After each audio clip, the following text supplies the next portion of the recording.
According to the 9/11 Commission, the airplane that appeared over Washington and went on to strike the Pentagon was Flight American 77, the same plane that had disappeared from radar screens over West Virginia almost 1 hour before. But they never provided any evidence of that. As we have seen, the flight data recorder's serial number that could have identified the airplane was never released. All the debunkers have to show for Flight 77 is a small piece of wreckage carrying an American Airlines serial number. But this piece could have been placed by anyone onto the grass after the impact. In fact, unidentified men in suits were seen meddling with the debris right after the impact, in direct violation of the rules of a crime scene. A contractor who was only 100 yards away from the point of impact stated, "It was DPS, the guys in the black coats. They were here right then and there. That's what I don't understand. Where did they come from? Maybe they knew something. I don't know." The debunkers claim that the witnesses' accounts are more than sufficient to identify the airplane. Hundreds of people saw an American Airlines jet fly into that building. But it's presumable that if anyone wanted a different airplane to look like an American Airlines aircraft, they would have at least thought of painting the fuselage with the same colors. The majority of witnesses recall seeing a large airliner, but there are also witnesses who describe a much smaller, executive-like airplane. I was just casually looking out the corner, out of the window. In the corner of my eye, I saw what looked to be maybe a 20-passenger corporate jet, no markings on the side. From my office, I was able to see a white jet, like a Gulfstream type commuter jet, I guess. Omar, you say this was a smaller plane, 10 to 15 passengers maybe? No es muy grande. No es muy grande. It's not like too big, it's just... ¿Tú sabes los aviones comerciales? It's like business airplane. Like a business jet? Yeah. It looked like a commuter plane, 2-engine, come down from the south, real low, proceed right on and crashed right into the Pentagon. And are you fairly sure that it was what we sometimes describe and recognize as a small commuter plane? Yes, it was. By the witnesses' accounts alone, it's impossible to establish what kind of airplane it was. As the plane clipped 5 light poles before striking the Pentagon, the debunkers maintain that the distance between the light poles indicates a corridor wide enough that only a large airliner could have created it. Ce qu'on peut voir justement, c'est que l'avion en arrivant a tombé 5 pylônes qui étaient sur sa trajectoire, et ces pylônes étaient espacés de 25 mètres. Troviamo alcuni lampioni abbattuti, 5 lampioni. Tutti insieme fanno una fascia larga 26 metri. Facciamo finta di ipotizzare che non sappiamo che si tratti di un aereo. Sappiamo che c'è qualche cosa largo 26 metri che è passato di lì. 26 meters is roughly 85 feet, but the wingspan of a 757 is 124 feet, which means any airplane with an 85-foot wingspan could have downed those light poles. It didn't need to be a 757. In fact, with a 100-ton airliner hitting a reinforced concrete building like the Pentagon, one would expect to find a situation similar to this. What immediately stood out instead was the absence of large, identifiable pieces of debris which are usually found after the crash of an airliner. Bob Pugh was the first professional cinematographer to arrive on site. No one was in control of the area. I had free reign. And there's a lot of debris in the foreground of those videos. Again, very small pieces. I mean, I'm standing on pieces, a dinner plate or smaller in size. All the while, I'm looking for wreckage, and I can't find a piece of anything that I recognize. I can't see the tail, I can't see the wheels, I can't see the engines, there's no chairs, there's no luggage. According to the debunkers, there are no large pieces of debris on the lawn because most of the airplane ended up inside the building. Quindi, gran parte dei frammenti dell'aereo non sono fuori perché l'aereo è entrato nell'edificio. Purdue University has produced a detailed computer animation illustrating the official version of the event. We had the plans for the Pentagon, all the details, right down to the last reinforcing bar. The speed of the airplane and the direction from which came was given to us by the Transport Safety Institute. According to the official version, the plane approached in a low trajectory, clipping 5 light poles from the nearby intersection. Slightly tilted to the left, it hit a trailer parked outside the building with the bottom of the right wing, and then impacted the facade at an angle of 42 degrees. Most of the plane penetrated the facade and proceeded inside the building on a diagonal course, causing destruction as it was being destroyed. The fuselage pierced through the outer wall of the C-ring, producing this round-shaped exit hole 10 to 12 feet wide. There are, however, many problems with this version of the events. The first one is the actual wingspan of a Boeing 757. Most of us remember the facade of the Pentagon after it had collapsed. But before it collapsed, right after the impact, this is what the building looked like. This series of pictures was taken by a Navy photographer shortly after the impact. There doesn't seem to be enough damage for a Boeing 757 to have penetrated the building almost in full. Using the best part from each image, a digital expert has created this composite picture, which has become the universal tool of reference for anyone involved in the debate. The composite picture shows an almost continuous opening at ground level, about 90 feet wide. The damage extends to the second floor, with an entry hole about 15 feet wide. This is enough, maintain the debunkers, to have accommodated most of the plane inside the building. Effectivement, on peut se demander où est-il passé. Et puis, si on prend des photos qui ont été prises à des instants différents et qui justement, par un assemblage, ont permis de montrer les dégâts qui étaient réellement visibles sur la façade, et là on voit clairement que tout le rez-de-chaussée a été anéanti sur une longueur de 30 mètres, et puis au milieu, bien sûr, vous avez le trou de la carlingue.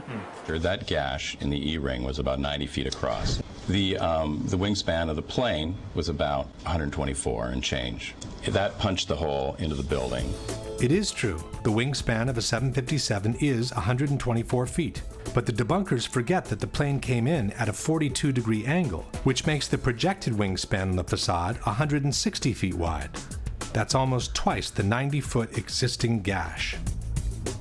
As shown in this animation, the left wing should have also destroyed these two windows to the left of the opening. But the whole segment to the left of the opening doesn't seem to have been hit by a wing traveling at 500 miles per hour. The window's wooden frames are still in place, and the glass seems to have been broken from the ensuing explosion, not from the impact itself. The limestone covering the facade has fallen off, but the bricks underneath appear practically untouched. By the same projected angle, the right wing should have impacted the facade all the way to this column on the second floor. In fact, there is a diagonal cut on the second floor wall that could have resulted from the wing's impact. But this puts most of the wing above the second floor slab, which means it never penetrated the facade to begin with. So where did it go? This is the explanation by Popular Mechanics for what happened to the wings. The wings did not fully penetrate the facade. In fact, the wings had already been partially sheared off by the time the plane even hit the building. The fuselage mainly made the hole that existed. Conspiracy theorists want to know why it wasn't the width of the full wingspan of the plane, and actually just the simple reason was that the wings came off. But where did they go? Popular Mechanics doesn't say. A similar problem is posed by the horizontal stabilizers, which extend some 50 feet in width. As they are mounted 3 feet higher than the wings, they should have impacted the facade approximately here and here. But there are no visible marks from their impact on the facade, nor is any recognizable piece of the stabilizers visible on the lawn.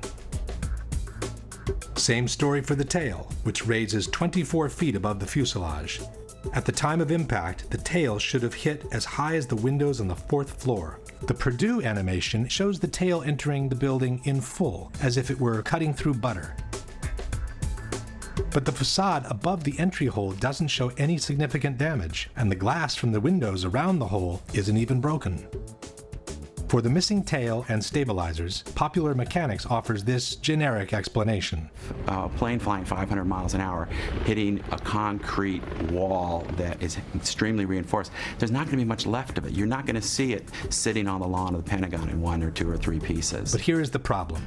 If part of the wings, the stabilizers, and the tail disintegrated in 1,000 pieces against the facade, how could the fuselage penetrate it almost entirely? The fuselage is by far the weakest part of the plane, as it basically consists of an empty cylinder meant to carry the passengers and their belongings.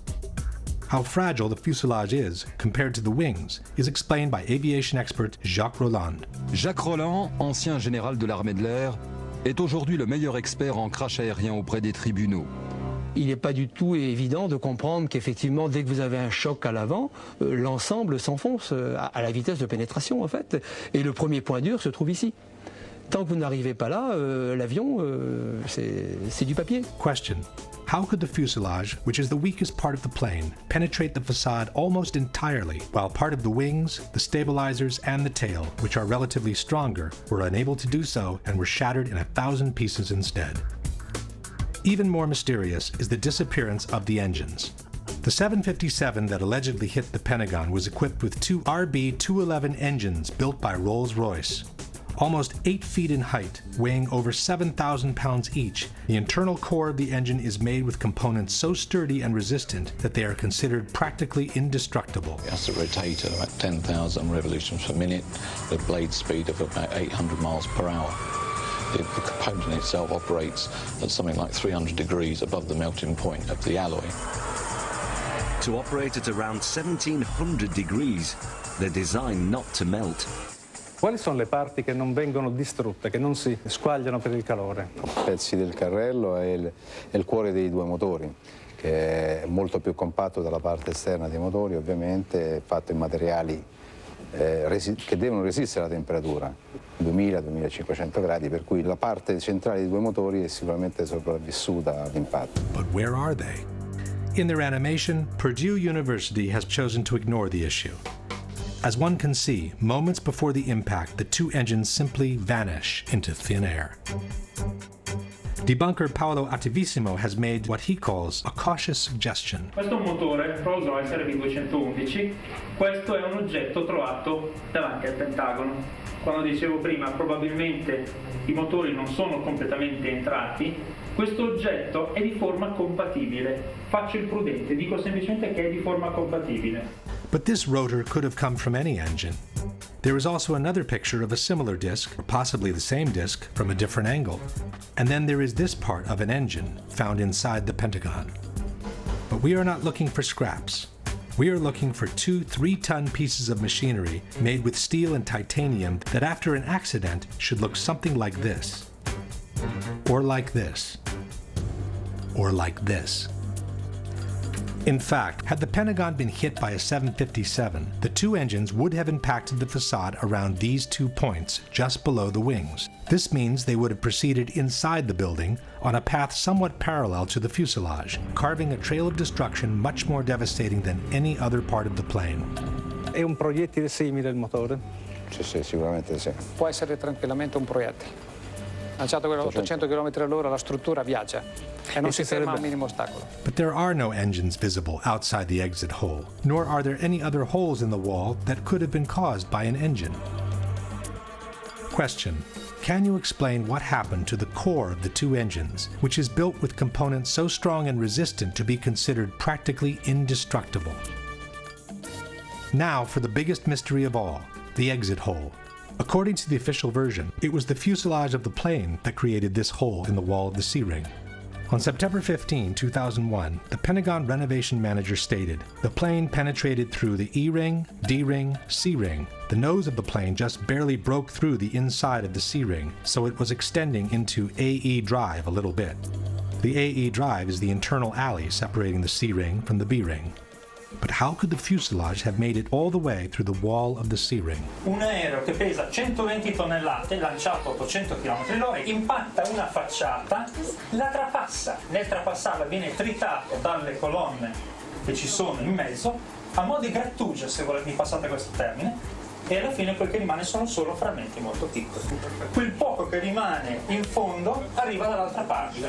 If the fuselage is only a cylinder and it gets cut and ground by the columns in 1,000 pieces, how can it retain the circular shape needed to punch this almost perfectly round hole in the wall? This is where the explanations by the debunkers become absolutely fascinating. The mass of the plane penetrated the building with enormous energy and continued into the building in a state almost more like a liquid than a solid. Then encountered reinforced concrete columns 2 feet thick, so the aircraft was flying through a forest of columns. The plane became almost like an artillery shell or a tank round. What actually came out, it was a circular ball of fire, which is how fire goes when it moves. That's why it has a perfectly round shape. By this time, there was an avalanche of debris that was moving as a single mass, much as in an avalanche of snow. Whether it was a liquid mass, a ball of fire, or an avalanche of snow, all these hypotheses are flatly contradicted by the Pentagon Building Performance Report, a document published in 2003 by the American Society of Civil Engineers.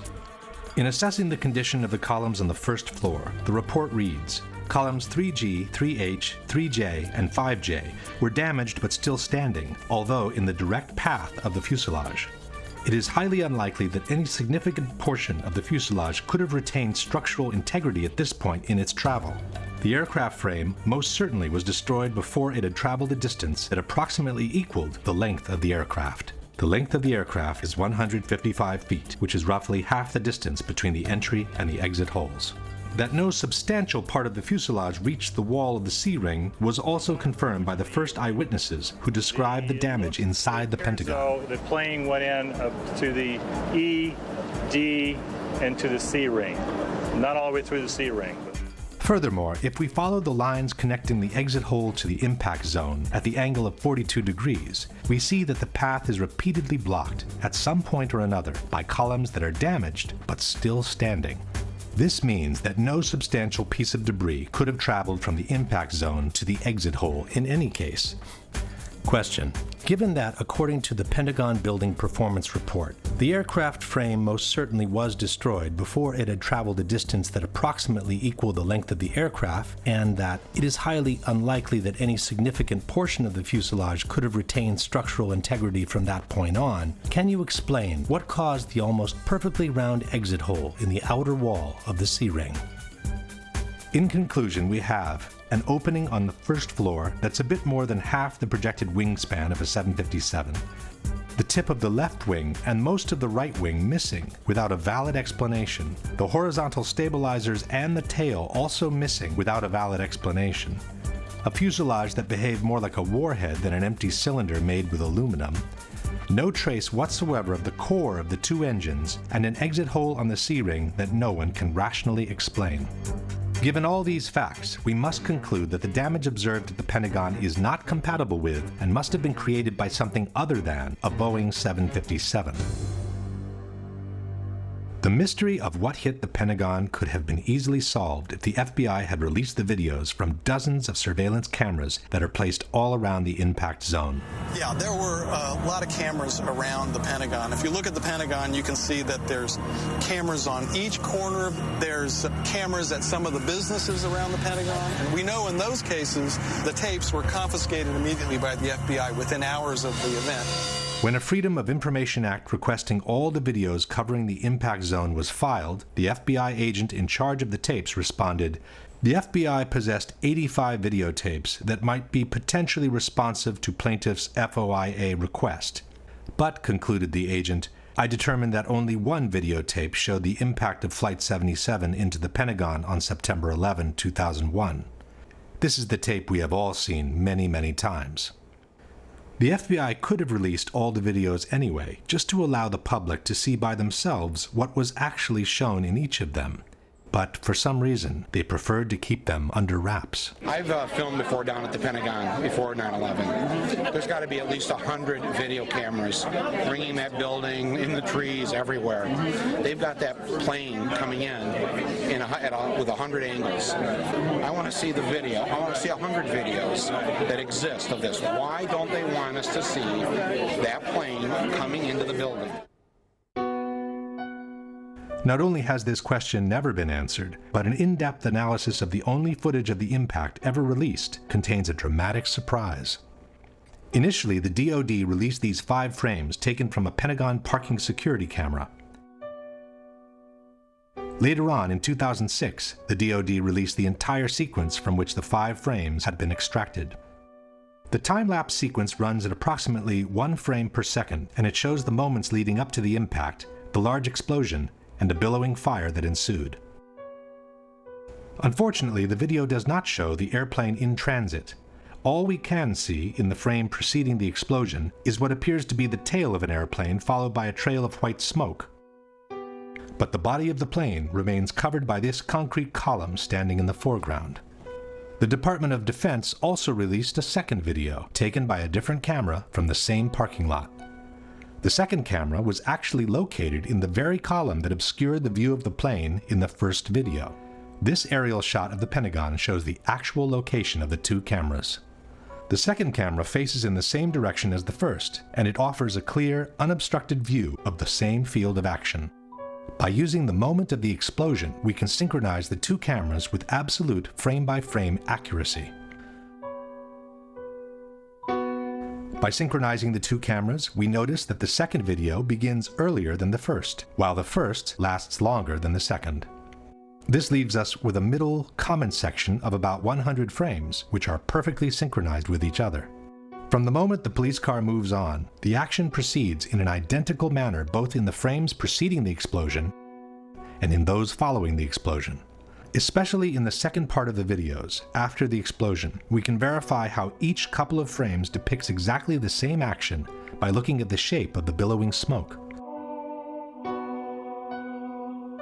This confirms that the two cameras were operating in perfect synchronization. This is only to be expected. After all, the two cameras were controlled by a centralized recording system called multiplexer, or TLR. There is, however, one pair of frames from the two videos that shows a completely different action from one another. They happen to be the two frames in which the plane travels across the lawn. It's frame 23 in the relative count. As the first video showed the tail and the trail of smoke, we would expect the second camera placed in this concrete column to show the entire body of the plane in the same position. It does not. In the corresponding frame, camera 2 shows only the tip of the plane entering frame from the right-hand corner. But how can the nose of the plane be behind the tail at the same moment in time? The synchronization system allows for a maximum fluctuation between the two cameras, or margin of error, of 1/30th of a second. Given that the plane is traveling at 750 feet per second, the maximum possible fluctuation between the two cameras would translate into a difference of a mere 25 feet in the position of the plane. A 757 is 155 feet long. Even calculating the perspective due to the diagonal path, this is far from sufficient to explain the large discrepancy between the two images. Furthermore, after this moment, the two videos resume their perfect synchronization, which is maintained all the way to the end. Why these two crucial frames, and only these two, are so different from one another has puzzled researchers and digital experts alike. The same digital expert who had prepared the universal image from the Pentagon has also conducted an in-depth technical analysis of the two videos released by the Department of Defense. After confirming that the two cameras were synchronized by the same multiplexer system, this expert has compiled a table comparing the contents of each pair of frames.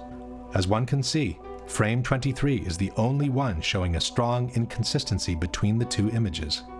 The expert has then proceeded to analyze the two frames with the most sophisticated digital tools and has obtained some astonishing results. A series of Boolean subtractions reveals that a small part of the image is actually present in both frames. What is said to be the nose of the airplane in camera 2 is also present as part of the smoke trail in camera 1. It seems in fact as if someone has retouched this area of the frame by means of cut and paste in order to cover the plane, while he has kept the end of the smoke trail to make it look like the nose of the plane entering frame. Question: given that the maximum fluctuation between the two cameras would translate in a difference of 25 feet in the position of the plane, can you provide a valid explanation for the large discrepancy between the two corresponding frames? Absent a valid explanation for this discrepancy, we must conclude that at least one of the two frames is the result of intentional manipulation or photoshopping. If we now summarize the situation at the Pentagon, we have the total lack of evidence that the unknown incoming was in fact Flight 77, a mysterious phantom plane that attracted the attention in the opposite direction, the failure from the White House to shoot down the incoming even though it posed a serious and imminent threat, a totally illogical approach maneuver from a terrorist's point of view, an alleged hijacker incapable of performing that maneuver, the absence of any significant part of the plane from the wreckage, a damage to the building clearly incompatible with a 757, a doctored tape of the impact, and the obvious reluctance by the FBI to release any other tape that could allow the identification of the plane.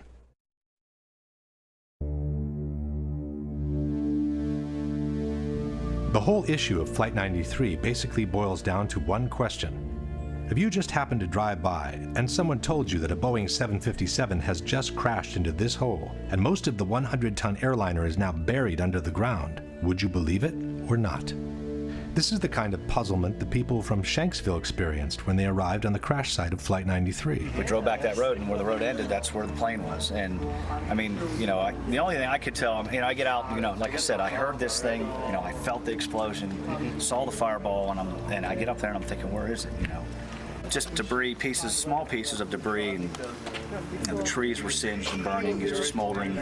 Nothing. It was just little pieces. There was nothing to actually, like a door or window or anything. You couldn't really, it was just little pieces of shrapnel everywhere. So what's that right there? Over in here.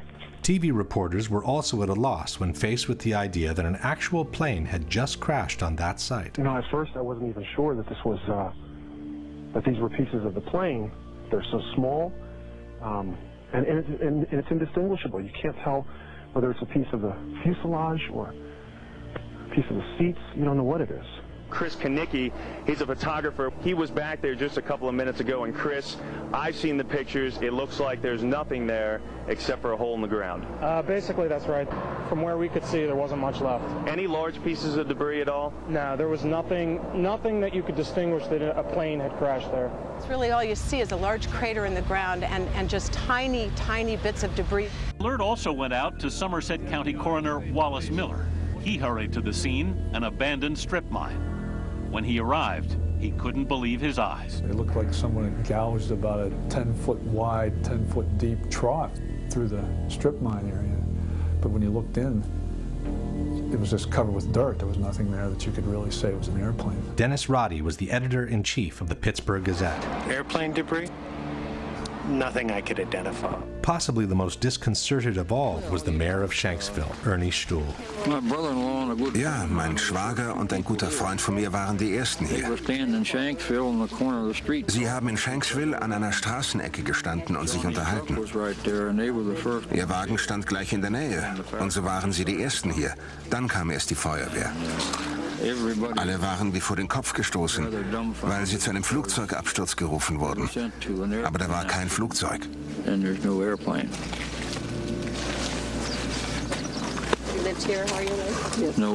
Flugzeug.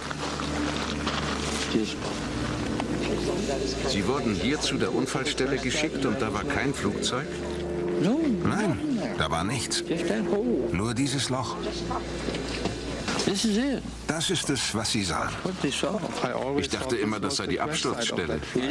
Das ist sie, aber da ist nichts zu sehen. It's in that hole, says the FBI, that most of the airplane lays literally buried in the ground. Much of the plane and its contents were found beneath the soft dirt, states the FBI's website. Evidence technicians found the flight data recorder about 12 feet below the surface and the cockpit voice recorder about 25 feet deep. Since the two black boxes are located in the tail of the plane, one must conclude that also the cockpit, most of the fuselage, the passengers' seats and bodies, and their belongings somehow managed to get buried deep underground. The only ones who don't seem to have a problem with this explanation are the debunkers. We had this idea that when planes crash, they crack in half and there's this dramatic burned wreckage. That's what happens when planes crash at very low speeds, usually on approach or takeoff from an airport. This plane was flying straight down. It was approaching the speed of sound. It would have if it had gone much farther. And it penetrated into soft ground with incredible velocity. Ma qui la caduta è stata diversa. L'aereo era quasi verticale quando si è schiantato a una velocità altissima. L'aereo si schiaccia quasi nel terreno, produce un cratere piccolo e quello che rimane va a finire quasi tutto nel terreno. First of all, it isn't true that the plane hit the ground almost vertically. According to the NTSB flight path, the 757 hit the ground at an angle of about 45 degrees. This fact alone removes much of the exceptionality the debunkers would like to attach to this crash. But even if it were true that the plane fell almost vertically, how could the hole have closed itself up even before the first responders arrived? This is not mud. This is your typical hard country soil. When a plane crashes and makes a hole in the ground, the hole remains open and quite visible from above. This, for example, is the crater caused by Flight Pan Am 103 when it crashed in Lockerbie, Scotland in 1988. It's true that the 747, the plane that crashed in Lockerbie, is larger than a 757, but it's also true that the Pan Am flight broke up in mid-air due to an explosion, and that only part of the plane caused the crater seen in the photographs. Let's compare the size of the Lockerbie crater, several blocks wide, with the one in Shanksville, several feet wide. This is the size of a human being next to the Lockerbie crater. This is the size of a human being next to the Shanksville crater. These are people looking down into the Lockerbie crater. These are people standing by the Shanksville crater after the accident. Compare the size of a car with the Lockerbie crater and the size of a small truck with the crater in Shanksville. This is the largest chunk of the Pan Am flight that was found near Lockerbie. It's almost half the front part of the fuselage and includes part of the cockpit. This is the largest piece of debris we have ever seen from Shanksville. It's a piece of fuselage a bit wider than 2 passenger windows in a picture released 5 years after the event. This is an engine from Pan Am Flight 103 which plunged to the ground at a location near Lockerbie. This, we are told, is an engine from Flight 93, which was supposedly excavated from the hole in Shanksville. These are images from different crashes, showing that the tail of the plane almost always survives. It does so because it's normally the last part of the plane impacting the terrain, when most of the kinetic energy has already been dissipated to the ground.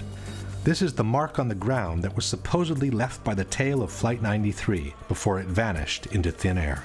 These are the chunks of the wings that are normally found after a plane crash.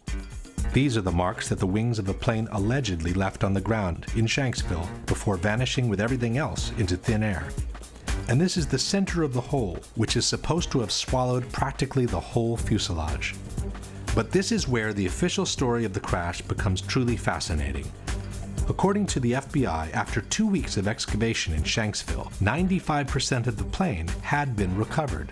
A Boeing 757 weighs roughly 100 tons. A mid-size car weighs about 2,500 pounds, a ton and a half. This means that, according to the FBI, the equivalent of at least 50 to 60 cars was actually excavated from the ground. Question: can you explain how most of an airplane weighing 100 tons could end up buried deep underground in a hole that closed itself up before the first responders arrived? But even if it were true that 95% of the plane has been recovered, where is it? Why have we never been shown it? When a controversial accident happens, all efforts are made to recover as many pieces of the plane as possible. These, for example, are the remains of the flight from Lockerbie, which have been pieced together in a hangar. These are the remains of TWA 800, the flight that crashed in the ocean near Long Island in July 1996. These are the remains of flight Itavia 870, which crashed in unclear circumstances near Ustica, Italy in 1980. Why wasn't the same thing done with United 93? Given the controversy on the absence of debris, coupled with the rumors of a possible shoot-down, it would have been the perfect way to put all the conspiracy theories to rest. Instead, we are told, all the recovered parts of the plane have been sequestered by the FBI, and no one has ever been able to see them. As far as we know, Flight 93 might have never crashed in Shanksville to begin with. There is another problem for those who support the official version. When an airplane crashes to the ground, normally a plume of thick black smoke rises to the sky and continues to burn until all the fuel is consumed. But instead of being faced by something like that, this is what the people in Shanksville saw. Das ist das, was wir gesehen haben.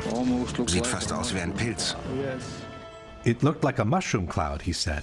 But under the cloud there is no plume of black smoke rising to the sky, and the mushroom shape is the classic result of a bomb explosion. The same local reporter also noticed the absence of smell from burnt jet fuel and the odor of scorched earth instead. And there's a very strong odor of the scorched earth. This is the only way I can describe it. It doesn't smell like jet fuel. It smells like... Kendall, how do you describe it? Just burned earth. Burned earth. It smells like burned earth. The grass next to the hole also indicates there was no fire after the explosion, as it appears perfectly dry and untouched all around. Some have suggested that this is only the initial explosion and that the plume of black smoke hasn't started to rise yet. But this hypothesis is disproven by this video, taken by a local amateur shortly after the explosion took place. Crash over on Lambertsville Road. As one can see, the initial cloud floats in the air, but the typical plume of black smoke rising from below is not there. Don't know anything. If we fast forward the video, we can see that the situation doesn't change much. After more than 1 minute, the initial cloud is still there, but there is no black smoke whatsoever rising from below. Question: since the plane was carrying 8,000 to 10,000 gallons of fuel at the time of impact, can you explain why there is no plume of black smoke rising from the ground after the initial explosion? But the toughest problem for the supporters of the official version is to explain how different parts of debris could end up several miles away from the crash site, even though the plane is supposed to have hit the ground in one piece. William Bunch was a reporter for the Pittsburgh Gazette. I gathered all the information I could and quickly learned that there were a lot of things about the crash of Flight 93 that didn't really add up right away. The fact that debris fell on this lake a couple miles away at the same time that the plane was crashing. The lake Bunch is talking about is Indian Lake, which is located a couple of miles southeast of the crash site. According to the debunkers, there is a valid explanation for the debris found in the lake. Perché quello che le dice dei pezzi trovati chissà dove sono arrivati a Indian Lake, che è a 1600 metri di distanza. Sono stati trovati pezzettini di carta che sono volati perché c'è vento. First of all, it's not true that there was wind on that day. As the images show, there was only a light breeze gently moving the air all around. The very cloud from the explosion, as we have seen before, practically didn't move for over 1 minute. Secondly, it wasn't just small pieces of paper that were found. From the Pittsburgh Tribune we read, "By Wednesday morning, crash debris began washing ashore at the marina. Witness John Flegel said there was something that looked like a rib bone amid pieces of seats, small chunks of melted plastic, and checks." In any case, the problem is not limited to Indian Lake, which is 2 miles away from the crash site. Debris from the plane was found as far as 8 miles away, near New Baltimore. This is the map of the debris field published by the Pittsburgh Tribune. CNN also reported the secondary field, confirming that the debris belonged to Flight 93. Well, Darren, in the last hour or so, the FBI and the state police here have confirmed that they have cordoned off a second area about 6 to 8 miles away from the crater here where this plane went down. This is apparently another debris site, which raises a number of questions. Why would debris from the plane, and they identified it specifically as being from this plane, why would debris be located 6 miles away? Could it have blown that far away? Seems highly unlikely. And as to whether it broke up on the way, we don't know that. FBI is being very tight-lipped about that. But again, it leads to that possibility. It certainly leads to a number of questions. Since the plane is supposed to have hit the ground in one piece, can you explain how it was possible for debris to be found 6 to 8 miles from the crash site on a day when only a light breeze was blowing? The extension of the debris field is not the only fact suggesting a shoot-down. There are other elements that seem to confirm it. Standing there watching on TV and the lights flickered in the building. About that time we heard the engines roar, and we took off out of the building. As we were coming out from the office out through the building, the ground shook and we heard big boom. Looked over and saw the big ball of fire. Flegel later told other people about the lights flickering. I was in Atlanta, and I was sitting there talking to another guy, and I was explaining to him about whenever we were standing in the office and the lights flickered and everything. And as soon as he heard me say that, he immediately stopped me and he said, "Well, I'm retired from the Air Force." He said, "That plane was shot down." And I said, "Why?" And he said, "Because whenever the lights flickered, they zapped the radar frequency on everything before they shoot." The mayor of Indian Lake also remembers the power going off just before the crash. Our power had gone off, and then we felt a tremor. It sounded like a missile came across our house. I mean, they were going that fast. The mayor of Shanksville, Ernie Stuhl, had something interesting to say. "I know of 2 people, I will not mention names, that heard a missile," Stuhl said. "They both live very close, within a couple of 100 yards. This one fellow served in Vietnam, and he says he's heard them, and he heard one that day." But who could have possibly shot the plane down? As far as we know, there are no witnesses who saw fighter jets near Flight 93 at the time of the crash. There are, however, some witnesses who saw a small, unmarked white plane which flew over the area just before the crash. I was just driving along here. It was a beautiful day. Had my window open, had the stereo on, and when I got up here almost to the stop sign, this small white plane, at the time, that's what I thought it was, went over top of me. It was so smooth, and it just glided right over me, just like that. And then I ducked, and when I looked up again, then it just banked to the right and went over and went down behind those trees. Something caught my eye, and here was a white plane, and it was coming from the crash site area. The debunkers maintain that there is no mystery behind the white plane.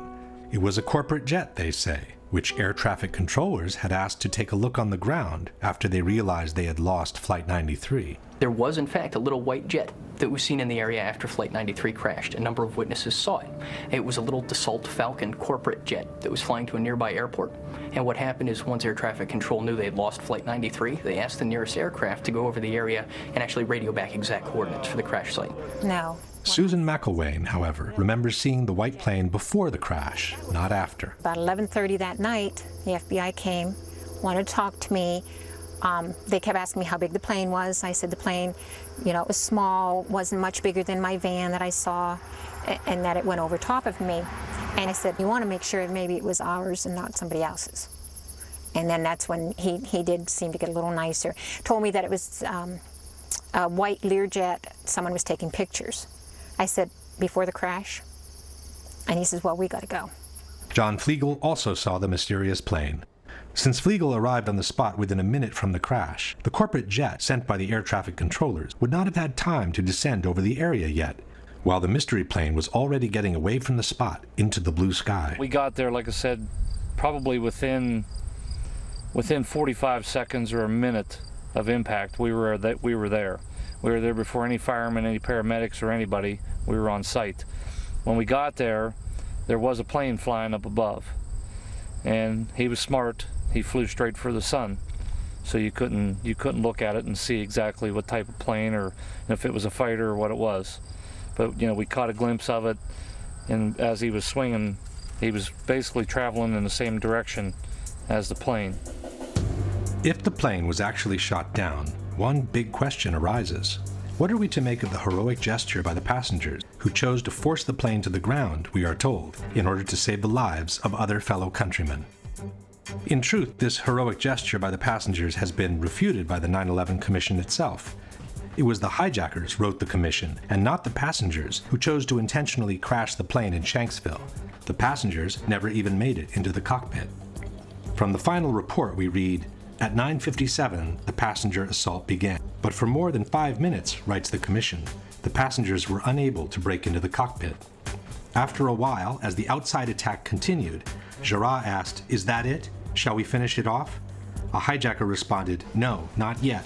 When they all come, we finish it off." It should be noted that this dialogue was allegedly extracted from the cockpit voice recorder of Flight 93, but the actual recording, as we have said before, was never played in public. At 10:02, a hijacker said, "Pull it down, pull it down." The hijackers remained at the controls, but must have judged that the passengers were only seconds from overcoming them.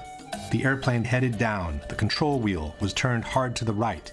The airplane rolled onto its back, and one of the hijackers began shouting, "Allah is the greatest, Allah is the greatest." With the sound of the passenger counterattack continuing, the aircraft plowed into an empty field in Shanksville, Pennsylvania at 580 miles per hour, about 20 minutes flight time from Washington, D.C. Jarrah's objective, concludes the commission, was to crash the airliner into symbols of the American Republic, the Capitol, or the White House. Question: given that they were only 20 minutes away from Washington, and for almost 6 minutes the passengers had been unable to enter the cockpit, why didn't the hijackers continue flying towards the Capitol? And even if they thought they couldn't make it to Washington, why didn't they try to crash the plane onto a small town nearby? Why crash the plane in an empty field where they knew they could not kill any more victims than those that were already on the plane with them? Maybe a less fictional explanation for Flight 93 is the one offered by Vernon Gross, author and former NTSB investigator. The role the government plays in times of stress, how they view the public. Can the public stand the truth? Or shouldn't we, we need a legend at this point. We need a really neat story of reacting against such a dastardly act as was happening. So it's really nice and convenient to think of the Beamer story, let's roll. And that becomes just like the Alamo. And it's just one of those legends, and I think there'll be a lot of pressure to let the legend stay where it is. If we now summarize Flight 93, we have no proof whatsoever that the terrorists boarded the plane, nor that they were ever in the cockpit. An alleged hijacker who could not have flown an airliner in the way that Flight 93 was flown. A false, concurrent hijacking that called the attention away from the real one. No proof whatsoever that Flight 93 crashed in the field near Shanksville.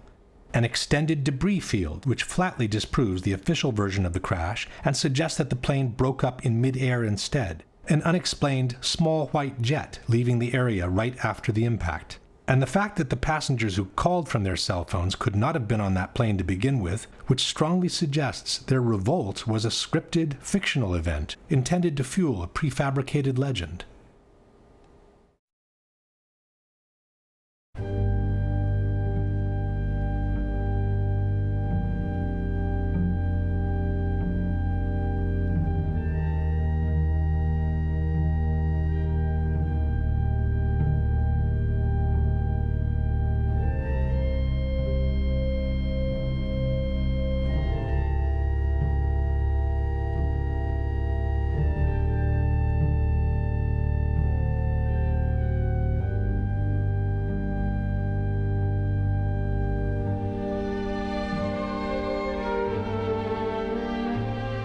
I'm on the 83rd floor. What? I'm on the 83rd floor. What's the telephone number? The AC. You can do anything 441 2623. Are they going to be able to get somebody up here? Well, of course, man. We're coming up to you. Two of us in this office. We're not ready to die, but it's getting bad. There's no one here yet, and the floor is completely engulfed. We're on the floor, and we can't breathe. Please, hurry. No fire for now, and no smoke, right? Of course there's smoke. Where are you? What's where you guys up to? We're getting there. We're getting there. Doesn't feel like it, man. I got one kid. It's very hot. I don't see any air anymore. Okay. All I see is smoke. Smoke rises. We're on the floor. We're in a window. Can't see. Can you stay on the line with me, please? Yes, ma'am. I'm going to die, aren't I? No. Say I'm going to die. Ma'am, say your prayers. Thank God the glory of him from the left. Help! Ma'am? Help! What the hell happened? Oh, my God. Oh, God!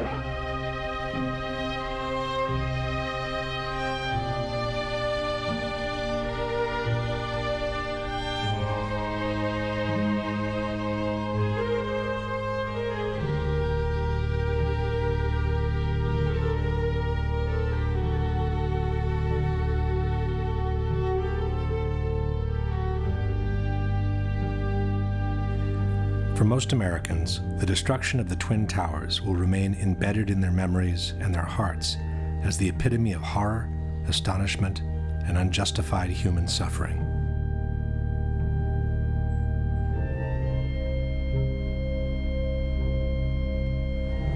But for some, it may have represented the moment where large corporate interests of global reach and cynical economic greed found the perfect place for a secret encounter. Common wisdom has it that the September 11 attacks destroyed two of the best jewels America has ever had. But exactly jewels, the Twin Towers, were not. While they sat on some of the most valuable real estate in the world, after 30 years the Twin Towers had become obsolete. With each of the floors built as an open space of almost 1 acre in size, the rising cost of energy had made it extremely expensive to keep the buildings warm in winter and cool in summer. General maintenance was also very expensive compared to buildings from more recent years. In his 1999 book on the Twin Towers, Divided We Stand, author Eric Darton wrote, "When the World Trade Center was bombed in February 1993, it was already passing its prime as office space, overtaken by a generation of more recent, cybernetically smart buildings with higher ceilings and greater built-in electrical capacity.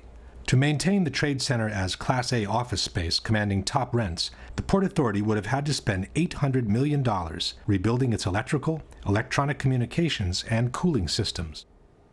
Furthermore, after the 1993 bombing, the tendency had dropped dramatically, and it had been very hard to bring it back to normal levels.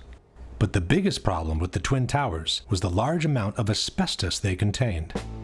Built in a time when the use of asbestos was still allowed in civil construction, at least 400 tons of this extremely dangerous material had been used to fireproof the steel structure of the buildings and to insulate hundreds of miles of pipings for water, heating, and air conditioning. Asbestos was also present in the ceiling panels, the elevator shafts, and the vinyl tiles from office floors.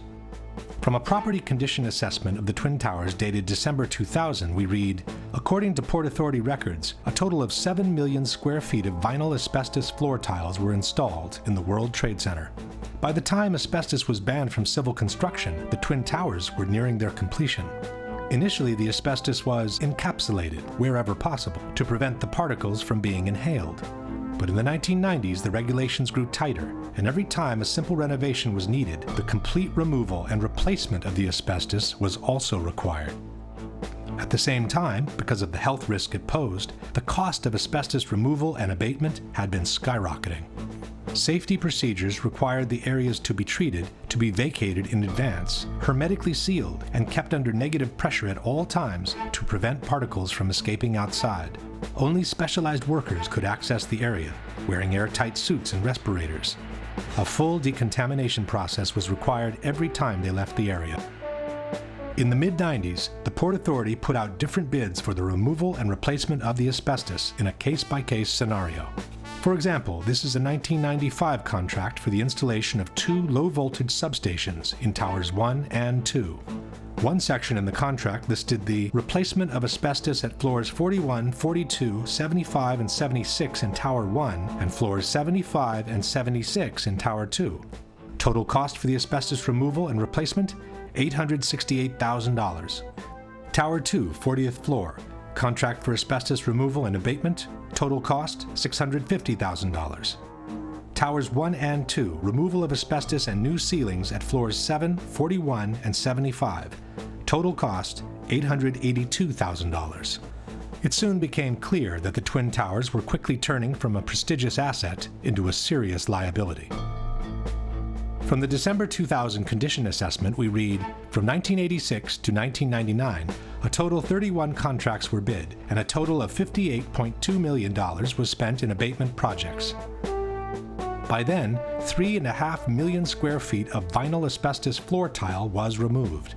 Only half of the initial 7 million square feet installed. At the estimated cost of $5 to $6 per square foot, that accounted for an additional $20 million in cost for the Port Authority, and that was for the floor tiles only. There were also hundreds of thousands of square feet of spray-on fireproofing to be removed throughout both buildings. And then there were the elevators. This is the list of elevator shafts with asbestos-containing material as of December 2000. This is Tower 1. And this is Tower 2. Reportedly, by the year 2000, the Port Authority was looking at an asbestos abatement bill of as much as $1 billion, the same money it would have cost to build a brand new tower. Back in the 90s, the Port Authority had sued the insurance companies, trying to get them to cover the cost of the asbestos removal. But in May 2001, 4 months before the terrorist attack, the Port Authority of New York and New Jersey lost their 10-year-old court battle. At that point, the Port Authority was between a rock and a hard place. The Twin Towers could no longer be maintained without incurring the cost of asbestos removal, yet they could not be demolished because of the large amounts of asbestos they contained. The only remaining option was to dismantle and remove the 2 poison-filled giants one piece at a time. But the cost of such an operation would have been so astronomical that no one has ever tried to put a number on it. Luckily for all, the stalemate was broken when a real estate tycoon named Larry Silverstein, who already owned Building 7, offered to purchase a 99-year lease for the Twin Towers. 76 years old, and look at him go. He walks fast, talks fast, and is always selling. Silverstein seemed in a big hurry to close the deal. Even though he had been hospitalized for a car accident during the bidding operations, he asked his doctors to take him off the morphine so the deal could be finalized. So I told the doctor, I said, kill the morphine, and I got to get my people in here, because you can't think with morphine. So they let the morphine run down. The pain was terrible, but I brought everybody together, and that's when we framed our best and final bid. On July 24, 2001, Larry Silverstein celebrated the acquisition of the Twin Towers with a public ceremony. Silverstein signed the lease on the World Trade Center just 6 weeks before 9/11. He then took out an insurance policy covering the Twin Towers for $3.2 billion in case of total destruction. Silverstein then began spending every morning of the week in his new office in the North Tower. And so my mornings were spent at the Trade Center, and then by noon I was back uptown. But on September 11, luckily for him, Silverstein didn't go to work. Even though he had already scheduled a business meeting in the North Tower, he found out that his wife had made an appointment for him at the dermatologist. The morning of September 11th, Silverstein was scheduled to have breakfast at the restaurant at the top of the North Tower. He canceled at the last minute at the insistence of his wife, Clara, who wanted him to go see his dermatologist. That particular morning, my wife, God bless her, had made an appointment for me at the doctor. And I said, okay, yes, dear, I'll go. Everyone who was in that restaurant that morning perished. And then, just minutes later, received a telephone call to turn on a television set and witnessed this horrendous circumstance. This is how, on the evening of September 11, Larry Silverstein found himself in control of some 12 million square feet of new office space to be built on some of the most valuable real estate in the world. And since the terrorist attacks had been two separate events, contended Silverstein, the insurance companies would have to pay him $7 billion to rebuild what he has always been calling My Three Towers. I will spend $7 billion on My Three Towers. Eventually, a settlement was reached for $4.5 billion, which was still 1/3 more than the amount initially insured by Silverstein.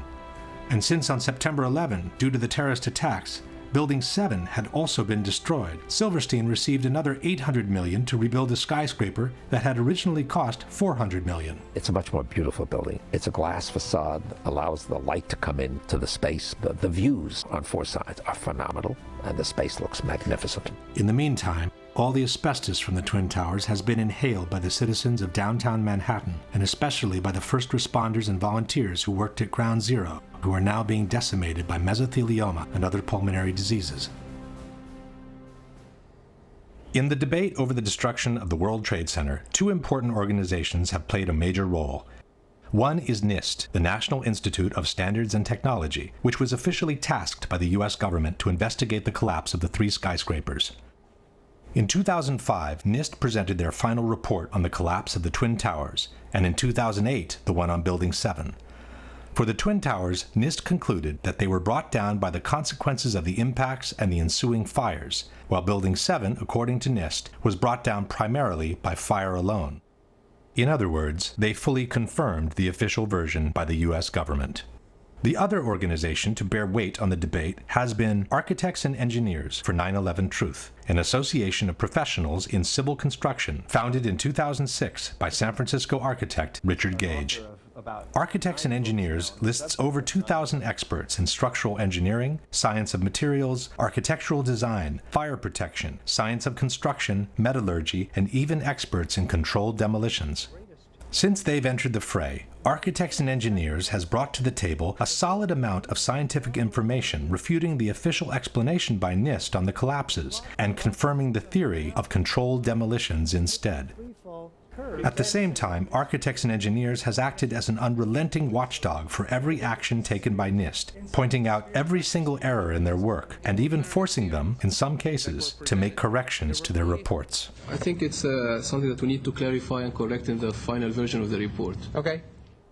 The first issue that needs to be clarified is the actual strength and solidity of the Twin Towers, since both the 9/11 Commission and the debunkers have made extensive efforts to depict them as extremely light and fragile buildings. The outside of each tower was covered by a frame of 14-inch wide steel columns. The centers of the steel columns were 40 inches apart. These exterior walls bore the majority of the weight of the building. The interior core of the buildings was a hollow steel shaft in which elevators and stairwells were grouped. Le torri di New York invece erano sostenute da un'intelaiatura esterna, da sottili nervature d'acciaio, insomma erano come dei parallelepipedi vuoti. Il World Trade Center era una struttura leggerissima, era la massima espressione del grattacielo leggero, come lo chiamano i tecnici. C'è un solo altro edificio che io sappia, che è quella che si chiamava un tempo la Sears Tower a Chicago, che usa lo stesso tipo di struttura. Dopo il World Trade Center nessuno l'ha più usata. As we shall see, all these statements are false. Contrary to traditional skyscrapers, where all the support columns are equally spaced, in the Twin Towers, part of the supporting columns had been moved towards the exterior wall, creating a large column-free space available for rental. For this reason, the external structure had literally become a grid of steel columns made with prefabricated blocks that were mounted on site. These are the thin steel nerves mentioned by debunker Alberto Angela, 244 steel columns placed approximately 2 feet apart, which supported 40% of the weight of the towers. Far from being two empty parallelepipeds, the internal structure was comprised of 47 steel columns, so long and sturdy that a special factory in Japan had to be built in order to assemble them.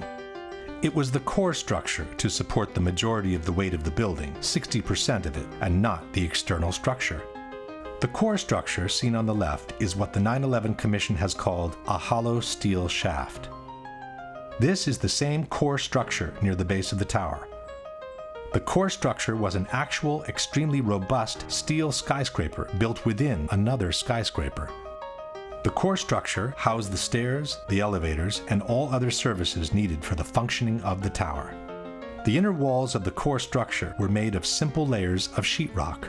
A long series of steel trusses connected the core structure to the external one and supported the floors. The floors were also prefabricated rectangular pieces covered by a thin layer of concrete. The internal and external structure connected through an umbrella-like structure called a hat truss, which kept together the towers and bound them from above. The idea that this kind of structure is fragile and therefore no longer used after 9/11 is disproven by the new Building 7 built by Larry Silverstein. A strong central structure supports the majority of the weight of the building. Long steel beams support the floors and connect the core structure to the external one, allowing for a large column-free space in between, a very similar concept to the one used in the Twin Towers. Most importantly, the debunkers forget to mention that the Twin Towers were built with a structural redundancy of 3 to 5 times the weight they were meant to support. This structure was capable of holding 3 to 5 times the weight. These buildings are built to handle several times the load above them. So those perimeter columns could handle 5 times the load above them, and the core columns could handle 3 times the load above them. In addressing the solidity of the Twin Towers, the Massachusetts Institute of Technology stated that its 244 perimeter columns made it one of the most redundant and one of the most resilient skyscrapers. On the same subject, the architectural firm of Roth & Sons wrote, "The building as designed is 16 times stiffer than a conventional structure. The Virendeel trusses would be so effective, according to the engineer's calculations, that all the columns on one side of a tower could be cut, as well as the 2 corners and several columns on the adjacent sides, and the tower would still be strong enough to withstand a 100-mile-per-hour wind." John Skilling, the structural engineer who designed the Twin Towers, stated, "Live loads on these perimeter columns can be increased more than 2,000% before failure occurs." In particular, the Twin Towers were designed to sustain the impact of a large airliner traveling at 600 miles per hour and still remain standing. Interviewed in 1993 by the Seattle Times, John Skilling stated, "We looked at every possible thing we could think of that could happen to the buildings, even to the extent of an airplane hitting the side. Our analysis indicated the biggest problem would be the fact that all the fuel from the airplane would dump into the building. There would be a horrendous fire, a lot of people would be killed, the building structure would still be there." And it was. After the impacts, both towers remained standing, showing no major effect on their stability. Furthermore, NIST has confirmed that the initial jet fuel fires themselves lasted at most a few minutes. This means that from that moment on, the only available source of fuel for the fires was common office furnishings. And, as we know, regular office fires are not hot enough to affect the stability of a steel structure. No steel frame high-rise building has ever collapsed due to fire. In over 20 years, I have not seen, until recently, a protected steel structure that has collapsed in a fire. These kinds of designs have performed extraordinarily well over history. In fact, until this occurrence, no building had fallen down because of fire. Furthermore, NIST estimated the combustible fuel loading was somewhat lower than found in prior surveys of office spaces. The number of interior walls, and thus the minimal amount of combustible interior finish and limited bookshelf space account for much of the differences. There was no reason for the towers to collapse at that point. With a structure that had clearly withstood the impacts and with less than average office content to feed the fires, both buildings should have remained standing, allowing for the evacuation and rescue of everyone who had survived the initial impacts and the fires. Instead, both buildings suddenly collapsed from top to bottom, one 56 minutes after the impact, the other as much as 1 hour and 42 minutes after the impact of the plane. Why? The debate on the collapse of the Twin Towers centers around two major questions. One is what caused the initial collapse of the top section of the building onto the lower part of each tower. The second is what caused the complete destruction of the remaining healthy structure below once the top section had collapsed on it.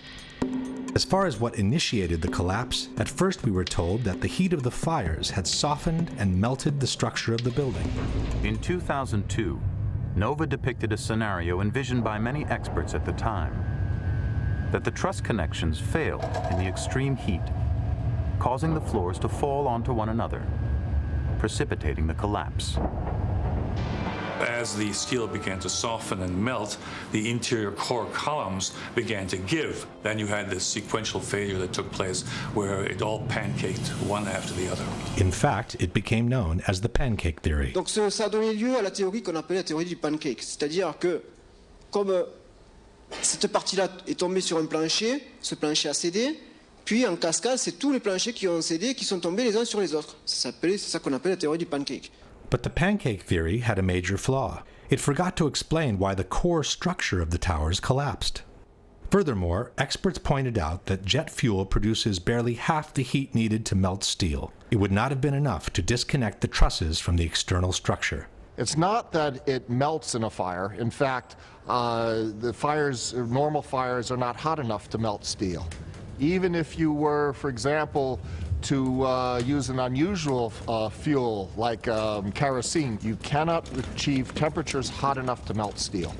At that point, the official explanation backtracked and settled for a more generic weakening of the steel due to the fires. You don't need to melt the steel columns, you just need to start weakening them. What we found is it doesn't take temperatures high enough to melt steel, it just has to heat up the steel so it expands and then softens and weakens the structure until it collapses. In the new explanation, the initial failure was no longer blamed on the rupture of the steel trusses, but on their sagging due to the heat. The trusses stayed connected to the columns, even as they sagged from the heat. They pulled on the columns, bowing them inward nearly 5 feet in some areas, until the columns reached the breaking point. Il cielo continua ad ardere, sta scaldando l'aria e scalda l'acciaio del solaio soprastante, che a questo punto comincia a flettersi, perde la propria resistenza ai carichi, si flette, tira in dentro le colonne, e a un certo punto le colonne della facciata, che sono portanti, portano circa il 40% del peso della struttura, si rompono. Suddenly the column snapped, and as a result the entire top of the building came down pretty much in free fall because the kinetic energy that was unleashed was just huge. NIST also maintained that the impact of the airplanes widely dislodged the fireproofing from the trusses, hastening the process that eventually caused them to sag. It should be noted that NIST made the dislodgement of the fireproofing a necessary condition for the towers to collapse. The buildings would not have collapsed under the effects of the airplane impact and the jet fuel ignited multi-floor fires. And the reason it collapsed is because the fireproofing was dislodged. But the theory of the sagging trusses created even more problems than the one before. First of all, there is no proof whatsoever that the fireproofing from the steel had been widely dislodged by the impacts, as NIST has maintained. The steel structure of a skyscraper is elastic, not rigid, and it absorbs the impacts by slowly swaying back and forth, not by vibrating. The building swayed slowly one way toward the Hudson River to the west. And by the time it came back, I just jumped up and just had to get out of the elevator. In fact, there are good reasons to believe that the fireproofing from the steel was not dislodged at all, as in the following example. This is James Glanz for the New York Times. When the plane hit the North Tower between the 94th and the 98th floors, Steve McIntyre, an engineer for the American Bureau of Shipping, was reading his email on the 91st floor. The plane hit, and I think he described it as the biggest wham he'd ever heard, but there wasn't much shaking. His email was still there after the impact. He was still staring at a glowing screen. He had a little knick-knack, a piece of slate in the shape of a sailboat, hadn't fallen off his desk. Pictures of his wife and kids just propped up on a bookcase were still upright. Nothing had fallen over. McIntyre was just below the point of impact. If his pictures didn't even fall, why should the spray-on fireproofing have been detached from the steel trusses? Secondly, there's no proof that the temperatures were high enough to seriously weaken the steel in any case, with or without fireproofing. The majority of the jet fuel was burnt up instantly in the big fireball, and it was gone. The fires that were left were office furnishings and carpet and things like that.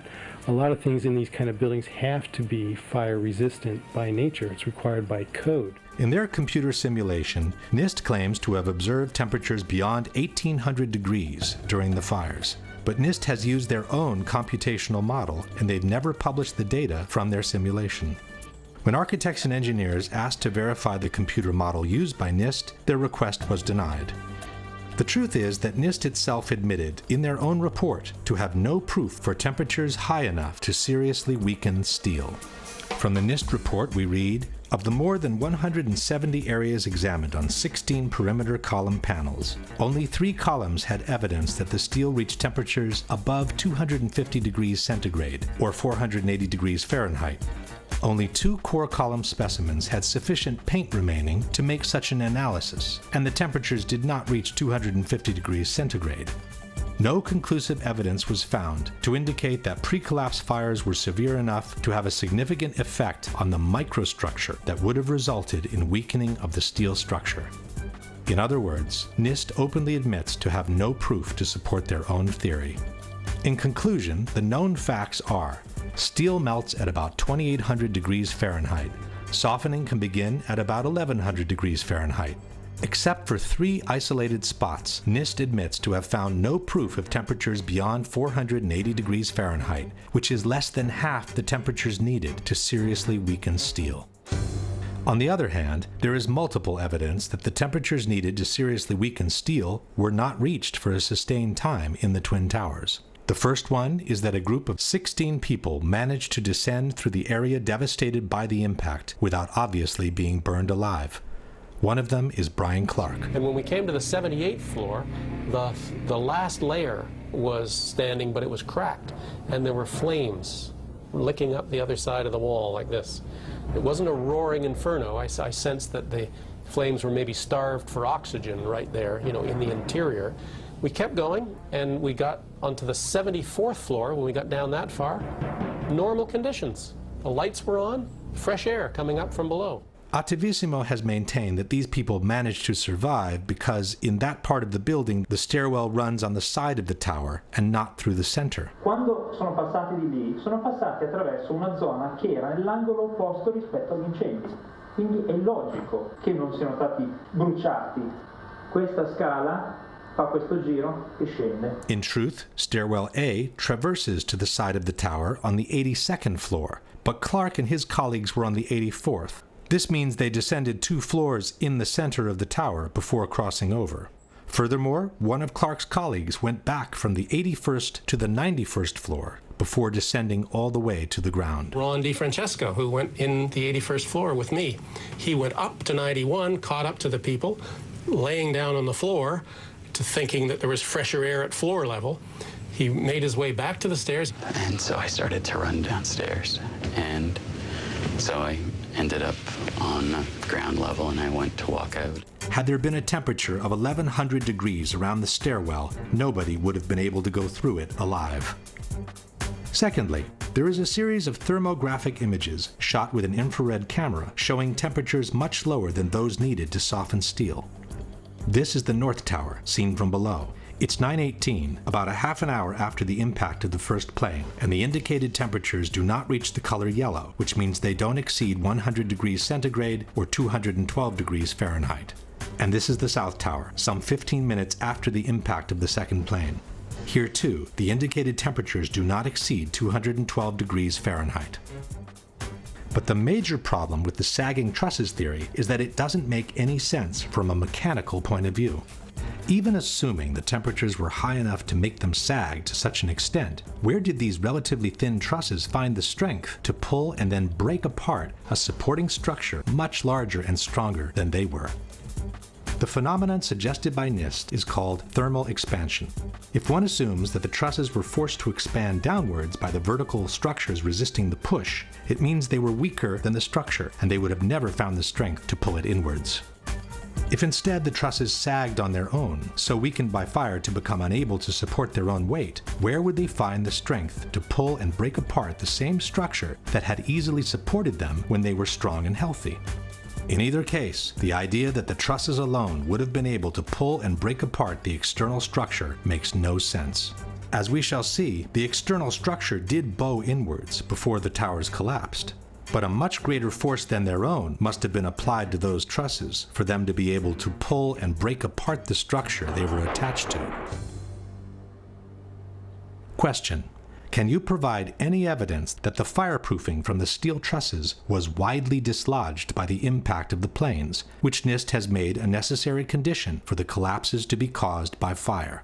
Can you provide any evidence that the temperatures in the Twin Towers were high enough and lasted long enough to seriously weaken the steel in the areas where the initial collapses occurred? Can you explain how a sagging truss weakened by heat could pull and eventually break apart the structure it is attached to with no external force being applied to it? If the explanation by NIST on what caused the initial collapse seems seriously flawed, their explanation on what caused the complete destruction of the towers does not exist. Within more than 10,000 pages filled with technical data of relative importance, in a footnote on page 82 of the NIST report we read, the focus of the investigation was on the sequence of events from the instant of aircraft impact to the initiation of collapse for each tower. For brevity of this report, the sequence is referred to as the probable collapse sequence, although it does not actually include the structural behavior of the tower after the conditions for collapse initiation were reached and collapse became inevitable. With the simple word inevitable, NIST purports to have explained the total destruction of 80,000 tons of a perfectly healthy steel structure upon itself. The area below the damage zone where the planes flew in and where the fire was, that area below that, those 80 or 90 stories, 80,000 tons of structural steel was not damaged in any way. Yet you stood there and watched it destroy itself, wiping out floor by floor all 287 structural columns as if they didn't exist underneath the damage zone. When a well-known debunking website wrote to NIST asking for a clarification on the sequence of the collapses, it received a similar answer. NIST did not describe the specific sequence of events after global collapse initiated. This astonishing statement has been repeated by NIST over and over again under the most surprising of justifications. Once the collapse initiated, the video evidence is rather clear. It was not stopped by the floors below, so there was no calculation that we did to demonstrate that, what is clear from the videos. This is tantamount to saying, once the Pearl Harbor attack initiated, the video evidence shows that the US fleet was quickly overwhelmed by the Japanese, so we didn't feel the need to find out why it happened.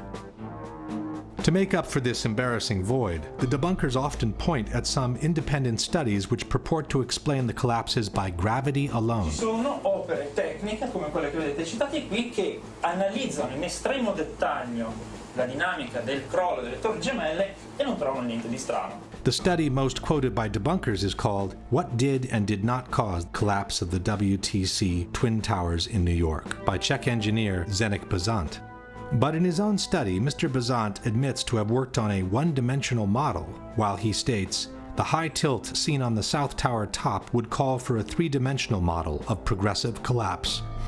In any case, it is not up to private studies to explain the collapse of the Twin Towers. NIST received $20 million of taxpayers' money to determine why and how World Trade Center 1 and World Trade Center 2 collapsed following the initial impacts of the aircraft, and to this day they have not done so. This is why Architects and Engineers has kept pressing NIST, asking them to publish their data in regards to the potential energy released during the downwards movement of the upper stories and the absorptive capacity of the intact structure below the collapsed zone. Structural engineers do this every day. This is not rocket science. You have the known weight of this building mass. You have what are known columns below it in order to resist it.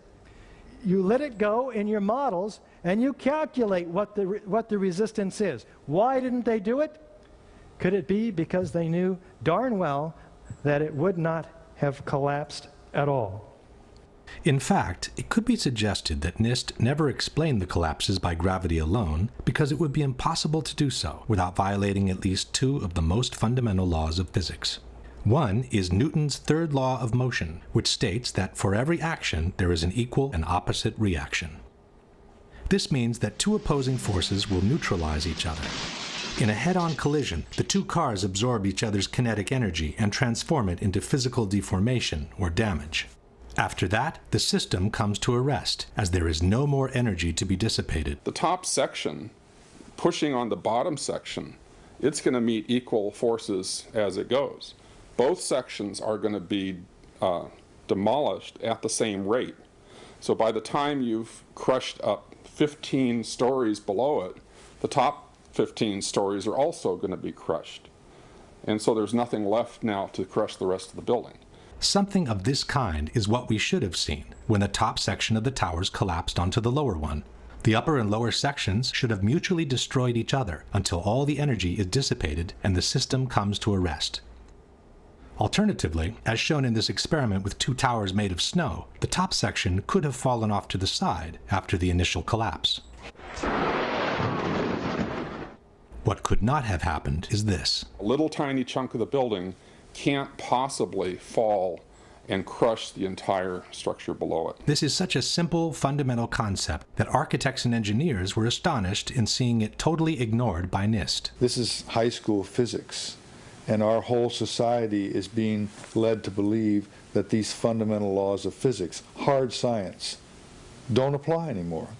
But even if we assume that the top section of the tower had enough potential energy to destroy the rest of the structure below, it could not have done so at the speed it did, which was near freefall speed.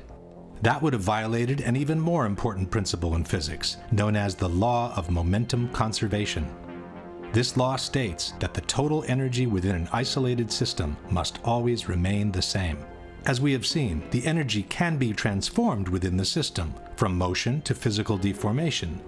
But for the deformation to begin, the velocity must decrease in order for one kind of energy to be transformed into the other. No new energy can be added to the system. One particular example of momentum conservation is freefall.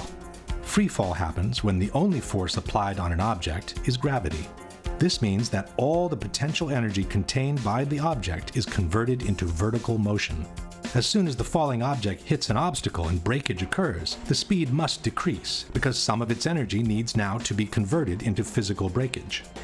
It takes energy to break things apart, and that energy must come from within the system. Thus, the falling rock cannot keep falling at free fall speed and break apart at the same time because it doesn't have enough energy to do both. Let's go now to the Twin Towers and ask a simple question. Assuming that the top section on the left contains enough potential energy to destroy the rest of the tower, and assuming we dropped both upper sections at the same time, which one would hit the ground first? It would be the second, of course. As it finds no obstacles in its path, the section on the right would quickly accelerate to free fall speed and maintain it all the way to the ground. The section on the left instead needs to use some of its energy to destroy the structure below, so it could never achieve free fall speed. In the case of the Twin Towers, however, both upper sections fell with an acceleration close to free fall speed, as if their path had been practically free from obstacles. It took each tower between 10 and 12 seconds to collapse to the ground, while an absolute freefall time would have been 9.2 seconds. In other words, both upper sections of the towers found enough energy to destroy 80,000 tons of healthy structure below while accelerating to near free-fall speed. This is, as we have said, absolutely impossible by gravity alone. The law of momentum conservation won't allow it. A building cannot do free fall with a huge steel structural system in place to support it. The Twin Towers could not have come straight down through the resistance of 80,000 tons of structural steel at the speed of practically free fall. That just would not happen. If in fact it actually hit and made an impact, it was effectively crushing anything, pushing hard on this core structure below it, the core structure is going to push back equally hard, and that's what's going to cause the top section of the building to slow down. As energy is drained away from the system to deform those members, it would slow down the descending mass and cause a descent at less than free fall speed. There is only one way for those buildings to have collapsed at the speed they did. The buildings fall at a speed which can only occur if the structure has been removed, the vertical structure. The same Shyam Sundar from NIST has acknowledged that free fall can only be achieved with the absence of a structure below. Free fall time would be an object that has no structural components below it. But what could have removed the supporting structure below, since the falling section didn't have any extra energy to do so? The fact that it's coming down at free fall says all of the energy is being used to just make it go straight down, which means it's coming down through itself and not breaking up the building as it goes. Something else has to be clearing the way. There is only one known way to allow that kind of acceleration while removing the supporting structure. A building cannot do free fall without it being blown up. That's the only way it could come down at free fall. The only way that a building can accelerate as it collapses is by having pre-engineered, precisely timed, and precisely placed explosives. In other words, controlled demolition.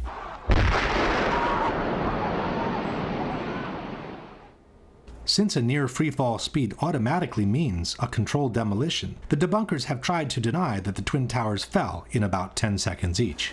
Tempi di crollo, si parla di 10 secondi, tempo di caduta libera, esatto, ma i tempi di crollo delle torri gemelle non sono quelli di una caduta libera, sono, sulla base dei video disponibili, di almeno 16 secondi. Basta ascoltare la durata del boato.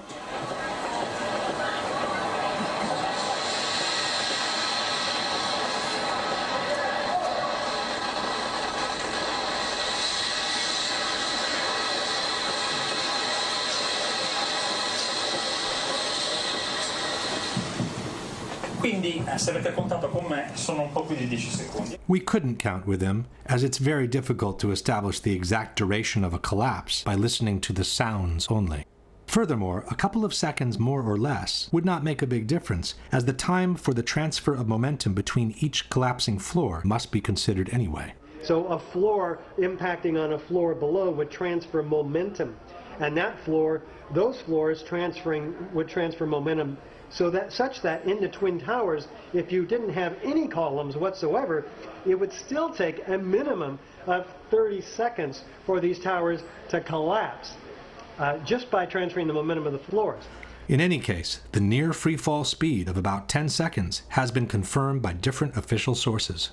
The 9/11 Commission wrote that the South Tower collapsed in 10 seconds. Mr. Sundar from NIST has confirmed similar timings. The measurements have indicated that Tower 1 collapsed in about 11 seconds and Tower 2 collapsed in about 9 seconds. Mr. Sundar has also acknowledged that the towers came down practically at free fall speed. As a result, the entire top of the building came down pretty much in free fall. The same admission is present in the official report. Since the stories below the level of collapse initiation provided little resistance, the building section above came down essentially in free fall. At this point, we can pose the following question.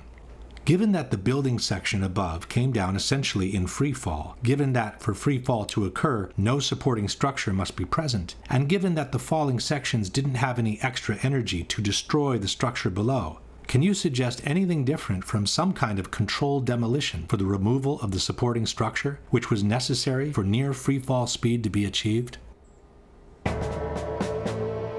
At this point, one may wonder what the response by the debunkers has been to all the scientific arguments presented by architects and engineers. There has been no response. All the debunkers have done is to either belittle this association of professionals or to ignore it altogether. Et pour les ingénieurs, quand vous regardez les ingénieurs qui ont signé, alors là, c'est hallucinant. C'est-à-dire que vous avez des ingénieurs en électricité, en hydraulique, en sûreté nucléaire. Enfin bon, c'est vraiment la tour de Babel de l'ingénierie.